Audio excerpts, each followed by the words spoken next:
इस वीडियो में हम देखेंगे कि वन की पावर इन्फिनिटी है वो इनडिटर्मिनेट फॉर्म क्यों है। ठीक है, तो उसका जो मेन रीज़न है वो ऐसे है कि अगर मान लो कोई नंबर है मेरे पास के, तो उसको मैं ऐसे लिख सकता हूँ ई एल एन के। ठीक है, तो अगर मान लो कि ये के कोई भी वेरिएबल। ठीक है, अगर मान लो ये वेरिएबल 1 है तो इसकी पावर भी एक कोई वेरिएबल है, वेरिएबल 2 है।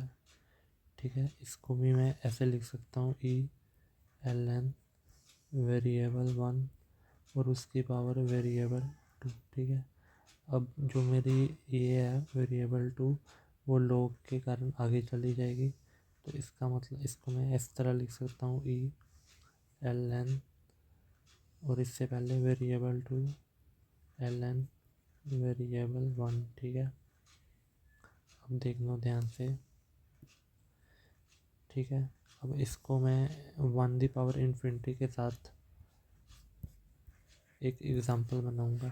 ठीक है, एग्ज़ाम्पल बना लेता हूँ, जैसे कि मैं मान लो limit x approach to 0 1 plus something से x and its reciprocal 1 by x. ठीक है, अब जैसे कि आप देखोगे अगर एक्स 0 को जाएगा तो ये मेरा 1 की ओर जाएगा। ठीक है, और इसकी पावर है वो इन्फिनिटी की ओर जाएगा। ठीक है, तो इसको मैं दूसरी फॉर्म में कन्वर्ट करूँगा, X approach to 0 e the power variable 2 यहाँ पे क्या है, ये है, यानी कि 1 बाई एक्स इधर आ गया, एल एन और वेरिएबल 1 प्लस एक्स।